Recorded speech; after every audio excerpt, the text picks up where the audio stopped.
pasar al mensaje del día de hoy. ¿De qué irá a predicar el pastor el día de hoy? ¿De qué será? ¿De la Navidad será?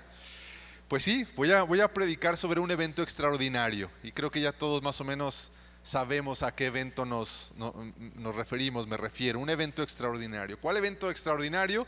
Pues el nacimiento de Jesús.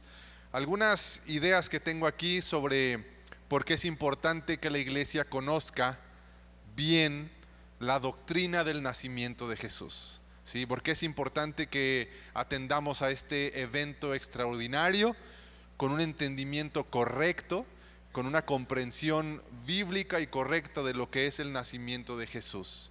Hay a lo largo de la historia algunos eventos importantes o extraordinarios. ¿Qué es un evento extraordinario?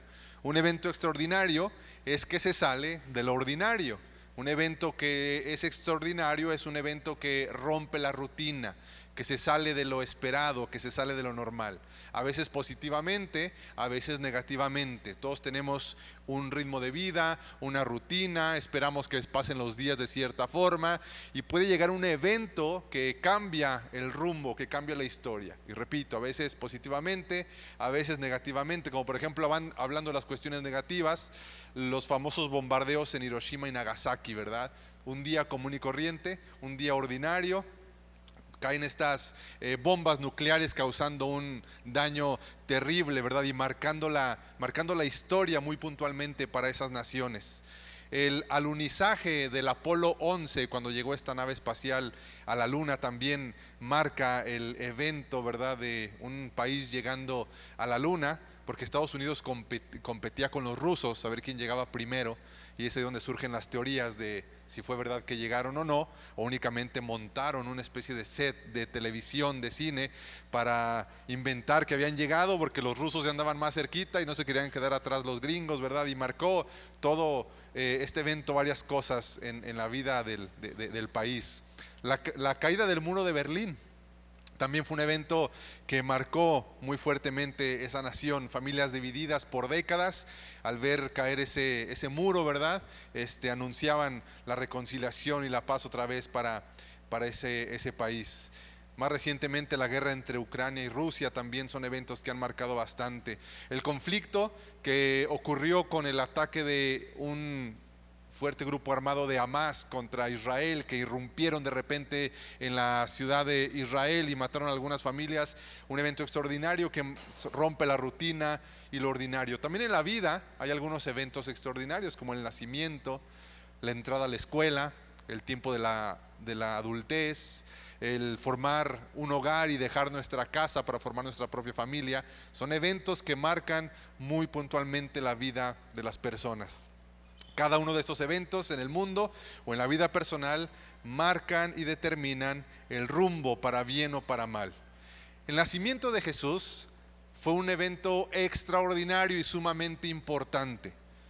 Fue y sigue siendo tan importante que la historia de la humanidad se divide en dos partes, en el antes y en el después de Cristo.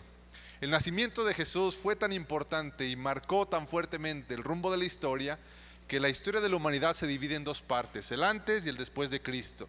Aún los libros que no hablan de la fe, aún los libros que no hablan sobre el cristianismo, sobre Dios, para ubicarse en ciertas temporadas de la historia, siempre le agregan antes o después de Cristo, por ubicarnos en un momento de la historia, y toman como referencia el nacimiento de Jesús.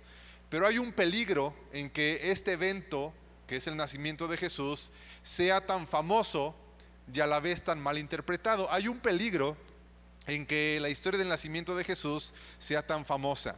Se han hecho películas, series, obras de teatro, las famosas pastorelas. Este evento se ha interpretado miles y miles y millones de veces a lo largo de la historia. Lo hace muy famoso, pero hay un peligro en que este evento del nacimiento de Jesús sea tan famoso y tan mal interpretado.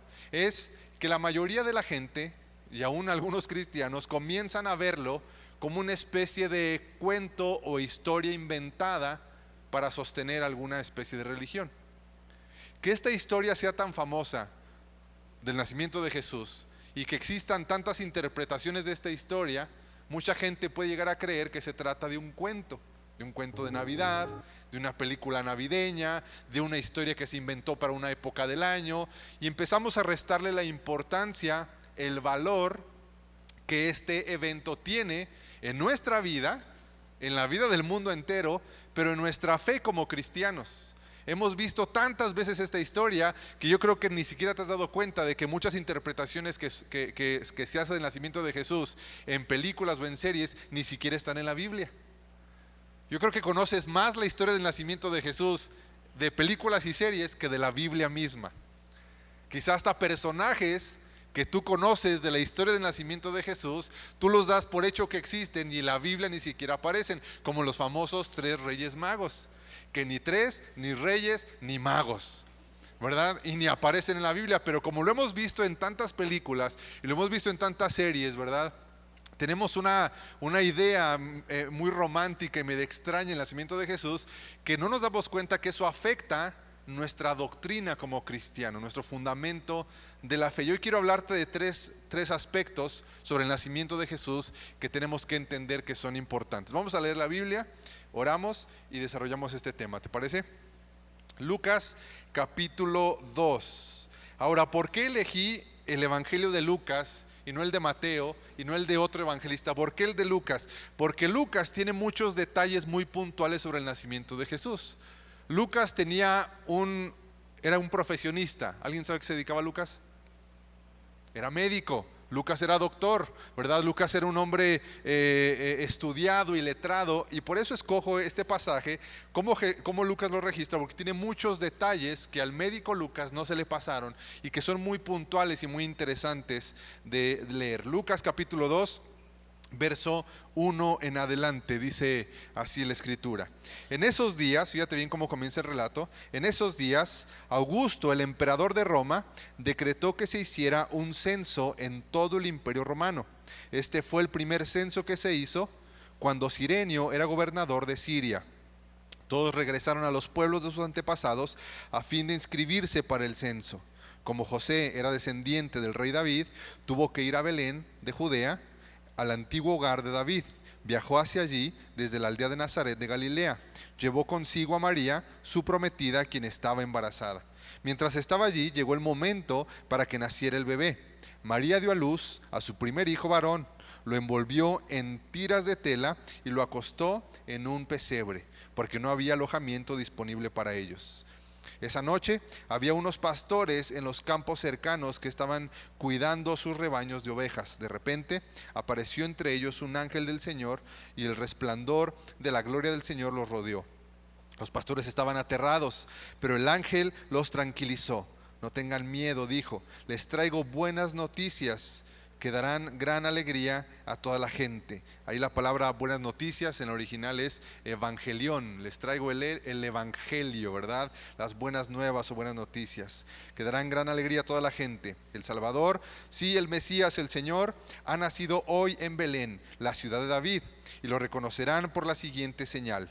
Encontrarán a un niño envuelto en tiras de tela, acostado en un pesebre. De pronto se unió a ese ángel una inmensa multitud, los ejércitos celestiales que alababan a Dios y decían: gloria a Dios en el cielo más alto y paz en la tierra para aquellos en quienes Dios se complace. Cuando los ángeles regresaron al cielo, los pastores se dijeron unos a otros: vayamos a Belén, veamos esto que ha sucedido y que el Señor nos anunció. Fueron deprisa a la aldea y encontraron a María y a José, y allí estaba el niño acostado en el pesebre. Después de verlo, los pastores contaron a todo lo que habían sucedido y lo que el ángel les había dicho acerca del niño. Todos los que escucharon el relato de los pastores quedaron asombrados, pero María guardaba todas estas cosas en el corazón y pensaba en ellas con frecuencia. Los pastores regresaron a sus rebaños glorificando y alabando a Dios por lo que habían visto y oído. Todo sucedió tal como el ángel les había dicho. Ahí está el relato. Oramos. Señor, te damos gracias por tu palabra y te pedimos, Señor, entendimiento y sabiduría y de tu presencia para derribar todo argumento y toda altivez de espíritu que se interpone entre nosotros y el conocimiento de Jesús, la recepción del evangelio en nuestras vidas. Oramos para que todo sea quitado y podamos ver esta historia, Señor, con el poder, con el respeto, Señor, y con la autoridad que tu palabra tiene para con nosotros y afianzarnos en nuestra fe. Nos ponemos en tus manos, en el nombre de Jesús. Amén Este fue un evento extraordinario que sucedió. Y como dije al principio, hemos escuchado tantas veces esta historia, la hemos visto tantas veces, la han interpretado un montón de veces, que a veces yo creo que conocemos más la historia de fuentes externas que de lo que dice la Biblia misma.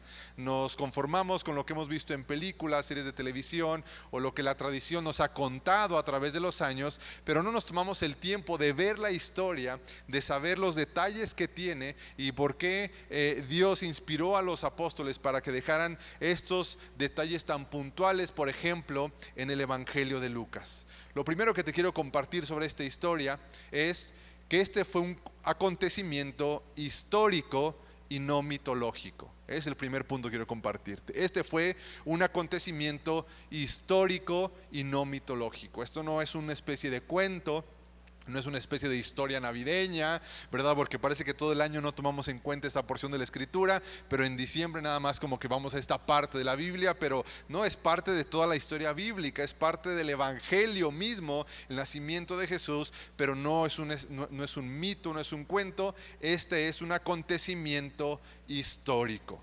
Un acontecimiento histórico es un evento que ha tenido un impacto en la sociedad, es un evento que una comunidad guarda como importante con diferentes fines, como enseñar algo a las siguientes generaciones que es de suma importancia. Este evento histórico marcó, como dije, el rumbo de la historia, pero también marcó el rumbo de la nación de Israel.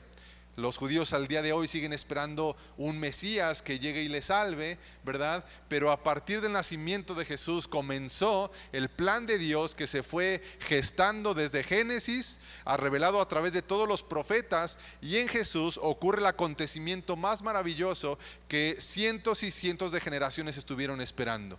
Encontramos, por ejemplo, a Zacarías, el padre de Juan el Bautista, declarando que había nacido el Mesías esperado, que había ocurrido lo que sus antepasados y su abuelo y su tatarabuelo habían esperado con tanto fervor, con tanta pasión. Zacarías estaba contentísimo porque le había tocado ver con sus propios ojos nacer la promesa que había tardado cientos de años en cumplirse. Isaías profetizó sobre Jesús, pero no lo alcanzó a ver. ¿Sí? Ezequiel profetizó sobre Jesús, Moisés vio a Cristo en el monte Sinaí. Un montón de personas en el Antiguo Testamento anhelarían ver o habrían dado lo que fuera por haber visto lo que María, lo que Zacarías y lo que los apóstoles vieron, que fue el nacimiento de Jesús y Dios hecho carne en la persona de Cristo. Para ellos les transformó completamente la vida porque fue un evento histórico que estuvieron esperando décadas y décadas y décadas. Déjame decirte que desde que Adán y Eva cayeron en pecado y salieron del huerto del Edén, Dios hace una promesa en Génesis y dice: la mujer dará a luz, ¿un qué? Un varón, un hijo. Y ese niño le pisará la cabeza a la serpiente y la serpiente morderá al niño en el tobillo. Esa fue una promesa que Adán y Eva escucharon, y Adán y Eva estaban expectantes, estaban ansiosos de que uno de los hijos de Eva se convirtiera en el niño que acabaría con la maldad de la serpiente y los volvería otra vez a su condición original. Adán y Eva escuchan esa promesa de Dios, y cada vez que Eva daba luz, ¿qué es lo que pensaba Adán y Eva? Ese niño es la promesa, pero no era. Y luego después vemos a Moisés, y luego después vemos a Salomón, y luego después vemos a David, y después vemos a reyes subir a los tronos, y cada vez que la nación de Israel veía a un rey tomar la autoridad en el trono, ¿qué es lo que pensaba la nación de Israel? Ese es el Mesías. Pero adivina qué, no era. Y no era. Y vemos a un David que parecía ser mesiánico. Vemos a un David que parecía ser poderosísimo, como lo describía, ¿verdad?, para vencer al enemigo, pero lo vemos con una falla moral terrible. Luego vemos a Salomón también. Por lo tanto, todas las generaciones pasadas estaban atentos a este evento histórico del nacimiento de Jesús. ¿Me estoy entendiendo por dónde lo quiero llevar? Es un evento que está registrado en toda la Escritura. Lucas, que escribió y recopiló estos hechos, guiado por el Espíritu Santo, nos deja, lo que conocen los expertos en historia, anclajes históricos. Lucas comienza su relato en el capítulo 2 mencionando algunos nombres, como por ejemplo el nombre de Augusto, y el nombre de Cirenio, el gobernador de Siria. ¿Eso qué tiene que ver con el Evangelio? ¿Eso qué tiene que ver con lo que Dios quiere hablarnos o decirnos? ¿Por qué está ahí? Porque Lucas deja anclajes históricos para decirnos que el nacimiento de Jesús se puede rastrear a través de la historia y ocurrió en un momento específico, en un punto de la historia en específico. Nombres como el de Augusto César, que su tío, abuelo, fue Julio César, el famoso emperador romano Julio César. Él fue tío abuelo de este Augusto que está mencionando Lucas aquí. Por lo tanto, estos anclajes históricos nos posicionan en un lugar del time lapse, de la historia del ser humano, nos posicionan en un lugar exacto de la historia. Este Augusto César fue un emperador romano, nieto de Julio César, fue su tío abuelo, ¿verdad? Y fue emperador de Roma. Cirenio, gobernador de Siria, y la frase de Lucas, en esos días, dan suficiente material para citar cientos de datos históricos y culturales de esa época. Lucas los deja ahí para que cuando nosotros vayamos al Evangelio podamos entender en qué parte de la historia ocurrió el nacimiento de Jesús. También nos enseña el contexto en el que nació Jesús. Will Durant es un historiador que describe el contexto en el que Augusto gobernaba y el contexto en el que Jesús nació. Fíjate cómo este historiador dice que eran los tiempos de Augusto César y el tiempo en que Jesús nació. Así lo describe este historiador, no cristiano, no tratando de cosas de Dios, son únicamente sobre la historia de Augusto y el contexto en el que Jesús nació. La península lujuriosa se desgasta con 20 años de guerra civil. Sus granjas habían sido descuidadas. Sus ciudades habían sido saqueadas o asediadas. Gran parte de su riqueza había sido robada o destruida. La administración y protección ya no existían. Los ladrones hacían cada calle insegura en la noche. Bandoleros recorrían las calles secuestrando a los viajeros y vendiéndolos a la esclavitud. El comercio disminuyó. La inversión paró. Las tasas de interés aumentaron. Los valores de propiedad disminuyeron. Las leyes morales, cuales habían sido aflojadas por la riqueza y el lujo, no se había mejorado por la miseria y el caos, porque pocas condiciones son más desmoralizantes que la pobreza que viene después de un tiempo de riqueza. Roma estaba lleno de hombres que habían perdido su base económica, su estabilidad moral, soldados que habían probado la aventura y habían aprendido a matar, ciudadanos que habían visto sus ahorros consumidos en impuestos y la inflación de la guerra y esperando evacuar sus lugares para regresar a la manera para volver a la riqueza. Las mujeres confundidas con la libertad, multiplicando los divorcios, los abortos y el adulterio. Will Durant, citando la época del gobierno de Augusto César, el contexto en el que Jesús nació.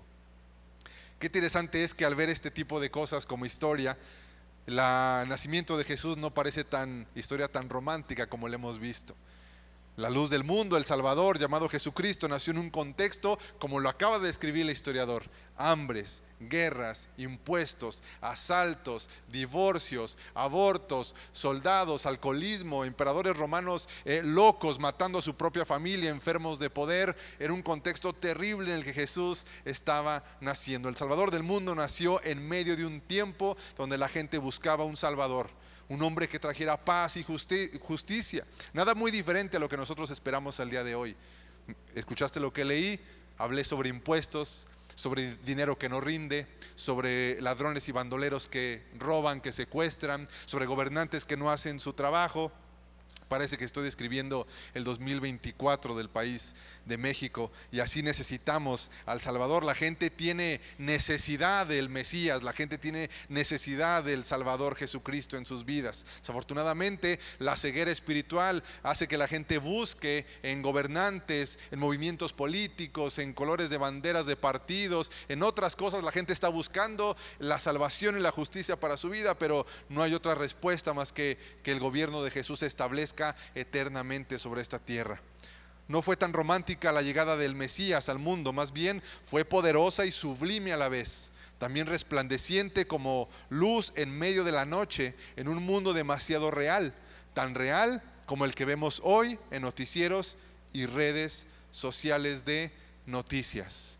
Primero, el acontecimiento del nacimiento de Jesús fue extraordinario, pero no es un hecho mitológico, es un hecho histórico. Y tenemos los suficientes datos para decir cómo se gestó y en qué momento del tiempo de la historia. Por eso Lucas lo registra de esa forma. Lo segundo, la gente cree que es un mito porque si es sobrenatural, entonces significa que es irreal. Si es sobrenatural, entonces la gente piensa que es irreal. Y una de las cosas que más le causa controversia a las personas para creer sobre este evento es el nacimiento virginal de la persona de Jesús. Puede decir mucha gente: muy bien, pastor, me gustan sus argumentos históricos, Augusto César, Cirenio, el gobernador de Siria, encuentro estos datos en la historia, encontramos a historiadores citando esto, encontramos a historiadores hablando de Jesús, ¿verdad?, como un hombre histórico, ocupando cierta línea del tiempo. Pero ¿qué ocurre con estas cuestiones sobrenaturales del nacimiento virginal de Jesús? Cabría mencionar lo que comenté en la predicación pasada. Se puede llegar a asuntos del conocimiento de Dios a través de la ciencia, y la historia puede hacer la función de una especie de ciencia, pero al conocimiento de Jesús como el Hijo de Dios solamente se llega por el camino de la fe. Es aquí donde nos metemos al terreno de la fe y entender que aunque haya sido sobrenatural, no significa que haya sido irreal. El nacimiento de Jesús estuvo acompañado de eventos sobrenaturales. Todo lo que acompañó el nacimiento de Jesús fue sobrenatural. ¿Qué significa sobrenatural? Que está por encima del ordinario, que está por encima de lo natural. Todo lo que acompañó el nacimiento de Jesús fue sobrenatural. Los pastores que estaban ahí esperando cuidar a sus ovejas, dicen que se abrió el cielo y vieron al ejército celestial adorando a Dios, ¿verdad? Y el ángel Gabriel que les dio el mensaje. Vemos el nacimiento virginal, vemos apariciones, vemos a Zacarías y su esposa teniendo un hijo fuera de años, fuera de tiempo, ¿verdad? Vemos a Juan el Bautista, ¿verdad?, siendo un bebé lleno del Espíritu Santo, porque dice que Juan desde el vientre de su madre, Juan el Bautista desde el vientre de su madre, fue un bebé lleno del Espíritu Santo. Fue un bebé que nació lleno del Espíritu Santo, y vemos acontecimientos sobrenaturales alrededor del nacimiento de Jesús. Todo fue sobrenatural.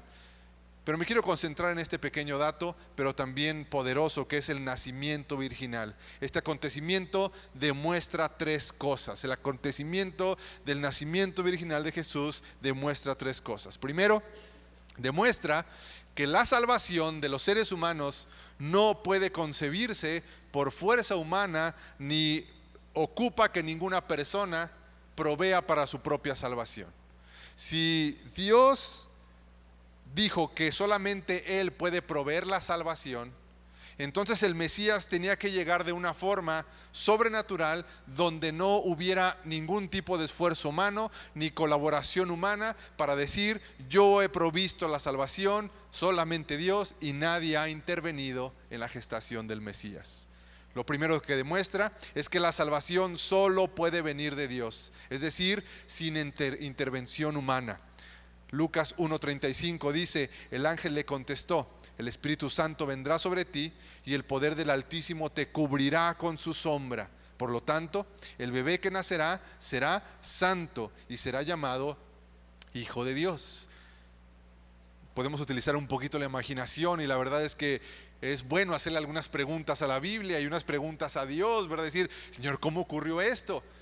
Solamente lo que encontramos es que el ángel le dijo: vendrá la presencia de Dios, María, sobre ti, vendrá la presencia de Dios y te cubrirá, caerá. No sé, puedo imaginarme la gloria Shekinah en el templo de Salomón, puedo imaginarme una nube densa como en el tabernáculo con Moisés, puedo imaginarme una densa neblina, la gloria de Dios. Dice que el poder del Altísimo cubrió a María en alguna forma, en algún sentido. Cayó la gloria de Dios sobre ella, y en ese momento en el vientre de María comenzó a gestarse la persona de Jesús, el Verbo hecho carne, para que naciera sin intervención humana.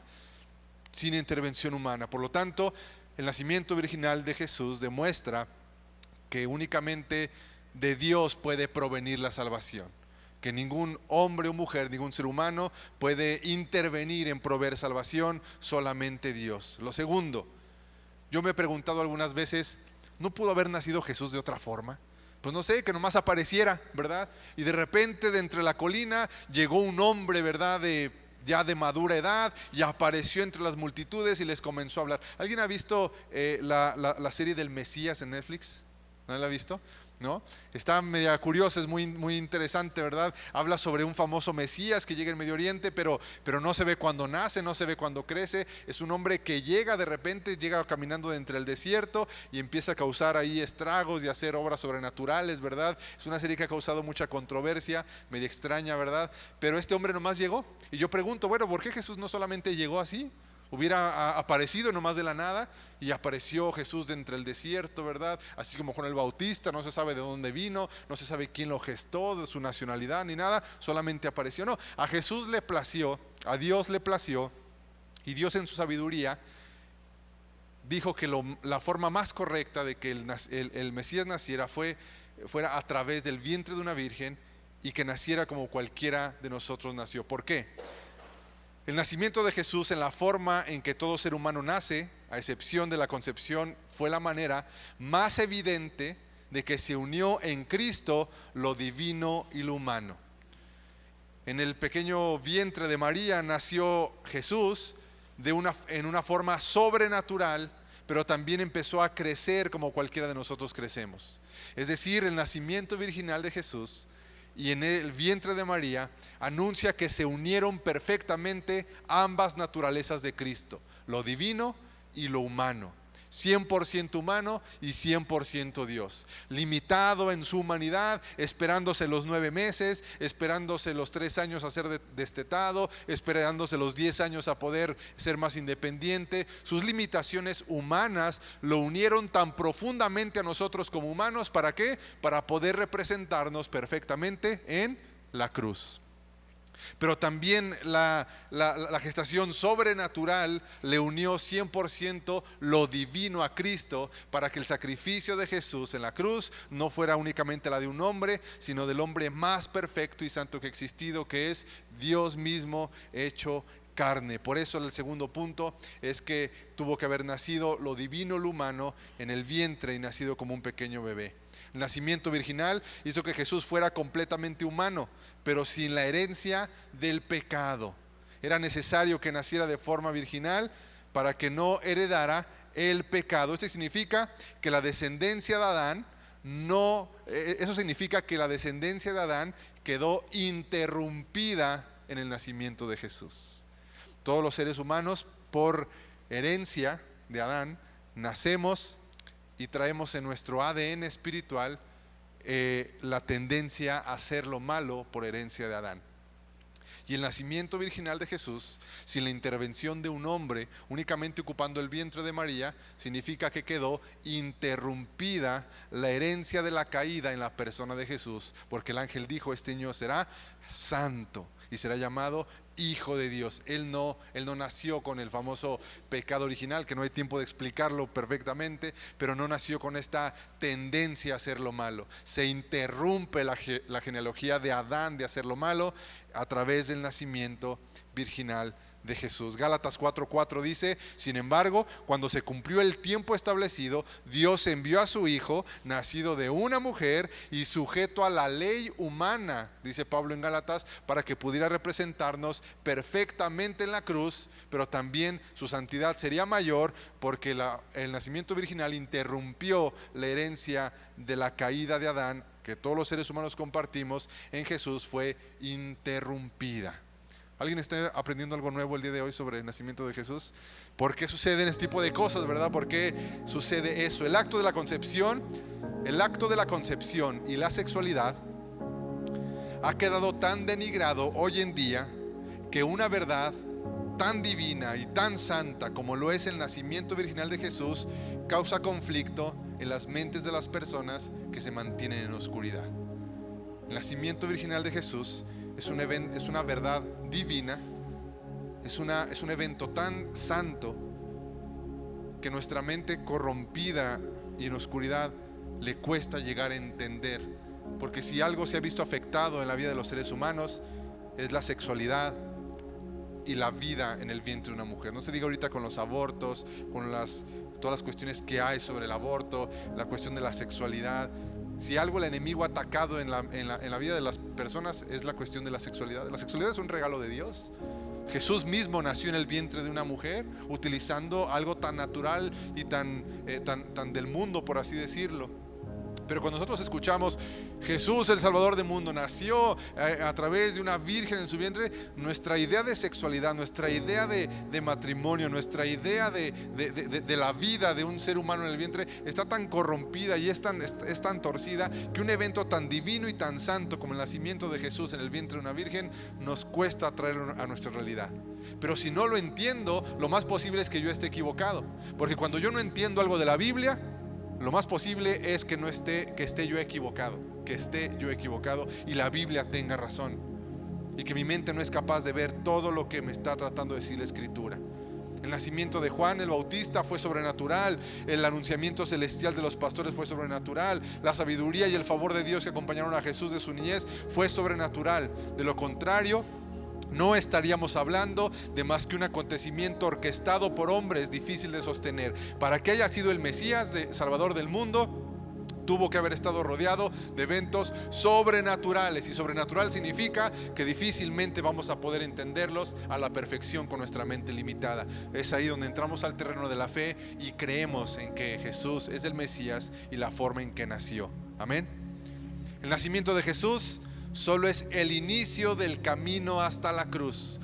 No te quedes con el evangelio a medias. No tengas un evangelio incompleto viendo al pequeño niño Jesús en el pesebre, y no te olvides de que la Navidad, el nacimiento de Jesús, solamente es el inicio del recorrido que Jesús haría. ¿Hasta dónde? Hasta la cruz del Calvario.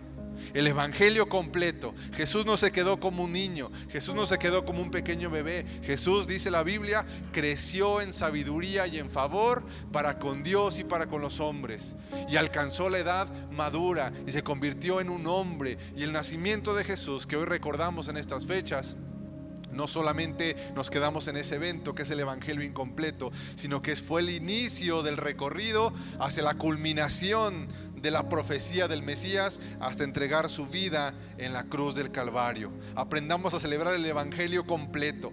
Demos gracias por el nacimiento, pero demos gracias también por su ministerio, que estableció a 12 apóstoles, que dio inicio a la iglesia, pero agradezcamos también por su muerte en la cruz y por su resurrección, que venció a la muerte y que nos da vida eterna con él. Aprendamos a ver el evangelio completo. La perfección de Jesús fue garantizada para el sacrificio desde el nacimiento. Y con esto termino. Los pastores que vieron a los ángeles anunciar, esos pastores eran pastores que se dedicaban a cuidar las ovejas que se iban a ofrecer en sacrificio al templo. No eran pastores comunes y corrientes, eran pastores que cuidaban el rebaño de ovejas que se utilizaba para los sacrificios en el templo. Por lo tanto, dentro de los pastores de aquella época, estos pastores eran buenos, eran como de la élite, ¿verdad? ¿Por qué? Porque habían sido capacitados y preparados, y posiblemente hasta ejercieron una especie de sacerdocio levítico, porque eran especialistas en ver cuando la pequeña cría del cordero salía de la oveja madre, ¿verdad? Y sabían cuando la oveja era virgen, cuando el cordero era la primera cría, y cuando el cordero era sin mancha, y ese lo apartaban inmediatamente para el templo. El trabajo de estos pastores era identificar a las primeras crías de las ovejas que habían salido como primera cría y sin mancha ni imperfección, para apartarlos para el templo. Por lo tanto, cuando Dios abre el cielo y le manda a los ángeles y ellos van a ver, lo que ellos llegaron fue a dar, dicen por ahí, ¿verdad?, a dar fe y legalidad que María era virgen y que el cordero que había nacido era perfecto y sin mancha, es decir, que estaba listo ¿para qué? Para el sacrificio. Esos pastores se dedicaban a eso. No nomás los invitó Dios a los pastores para hacer más bola, ¿verdad? Y para, como que yo pienso que los maestros de los kinder inventaron a los pastores, ¿verdad? Porque aquí ponemos a los niños que no saben hablar, pues pónganlos de pastores, que hagan bola, ¿verdad? En la pastorela, ¿verdad? Ya no hay más papeles, pues que sean pastores de ahí de relleno. No, los pastores en el evangelio tienen la función de decirnos, fueron a dar fe y legalidad de que el cordero sin mancha había nacido de una virgen Había sido la primera cría que esa mujer había dado y estaba lista para él, estaba listo para el sacrificio. Un evangelio incompleto hace cristianos incompletos. Una idea no clara de Jesús causará cristianos inseguros de su fe. Un cristiano que no conoce los fundamentos de su fe terminará cayéndose a la primera tormenta que venga a su vida. Por eso me quise inclinar por compartirte algo así el día de hoy, sobre doctrina, fundamento y lo que hoy creemos, por qué lo creemos y que establece nuestra fe en la persona de Cristo Jesús. Amén. Oremos. Señor, te damos gracias esta mañana porque tu palabra, Señor, está llena de riqueza, Señor. Y como tú mismo lo dices en la Escritura, Señor, es tu gloria esconder los tesoros, pero es gloria del Rey descubrirlos. Y así hoy cada uno de nosotros hemos escudriñado tu palabra y hemos descubierto perlas preciosas de sabiduría, revelaciones de la persona de Jesús, para hoy afianzarnos más que nunca en nuestra fe. Para hoy recordar, Señor, que nuestra fe no es un sinsentido, no es vana, Señor, sino que tenemos fundamentos fuertes y firmes para creer lo que creemos, para vivir como vivimos, para defender, Señor, lo que creemos en nuestro corazón y para creerte a ti, Señor, que eres poderoso para transformar nuestras vidas. Porque tú prometiste desde tiempos antiguos que darías un hijo, Señor, para que todo aquel que creyera en él no se pierda, sino más bien tuviera vida eterna. Nosotros fuimos los que fallamos, pero tú proveíste el camino de salvación. Es imposible salvarnos por nuestros propios medios. Es imposible salvarnos por nuestros propios recursos.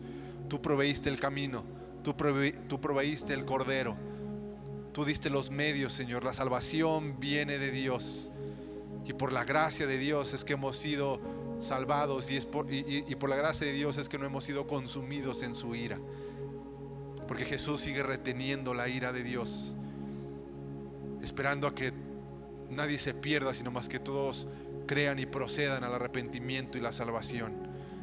Hoy recordamos el nacimiento y el evento extraordinario del nacimiento de Jesús, Dios hecho carne, dejando su trono en el cielo para venir a nacer en un pequeño pesebre, en humildad, pero también en poder, Señor. Pero también reconocemos el crecimiento de Jesús como hombre hasta llegar a la cruz del Calvario. El evangelio que ha transformado nuestras vidas hoy lo anunciamos, hoy lo creemos y lo vivimos, Señor Jesús. Y sea que sea la fecha o no sea la fecha, sea diciembre o el mes que haya sido, lo que sí tenemos claro es que Dios proveyó la salvación para el mundo entero y se llama Jesucristo. Esa es nuestra fe y nuestra esperanza, la justicia y la paz de Jesús. Es nuestro mayor regalo para esta temporada. Llena nuestros corazones de gozo y de alegría, Señor, para disfrutar con los nuestros, Señor, en esta Nochebuena, Señor, 24 y 25 de diciembre, donde celebramos y recordamos que nació el Salvador del mundo, Señor. Pero que no se quedó ahí, sino que ahora está en el trono, en el cielo, esperando regresar una segunda vez para dar justicia y paz a todos aquellos que lo necesitan. Porque las cárceles están llenas de injusticia y de tanta necesidad.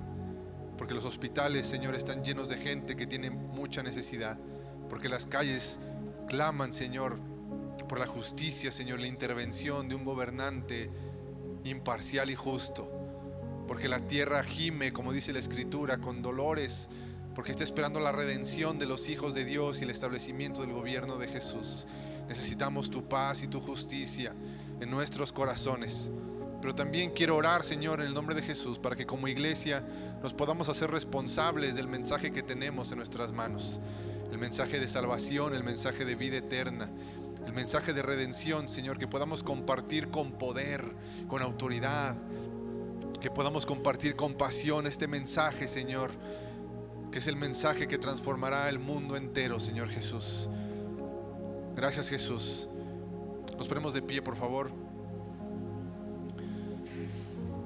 Señor, nos despedimos de este lugar, pero no de tu presencia. Bendice a nuestras familias en estas fechas del año, Señor. Permítenos celebrar esta próxima Navidad, Señor, con lo más importante que es tu presencia. con la compañía de los nuestros, con la salud en nuestros familiares, con lo que nos has dado para compartir el pan en la mesa, Señor. Señor, oramos, Señor, para aquellos que están luchando con adicciones, Señor, con situaciones de alcoholismo, que sea un tiempo donde puedan resistir, Señor, de ser buen ejemplo, Señor, testimonio en sus casas, en sus hogares, Señor, para que el amor y la paz de Jesús se manifieste en cada hogar, y que el nacimiento de Jesús en estas fechas también represente el nacimiento de un nuevo año para nuestras vidas, el nacimiento de algo nuevo para nosotros, algo nuevo, Señor, que tú quieres hacer en nuestras vidas. Bendice a cada familia, provee el pan para estas fechas, provee la familia, el hogar, Señor, la paz y la armonía que tanta falta nos hace, y que sobre todo no falte tu presencia en nuestros hogares, que no nos olvidemos de lo más importante, Señor Jesús. Gracias, Padre, en el nombre de Jesús. Amén. Que Dios te bendiga. Estamos despedidos. Que tengas feliz Navidad.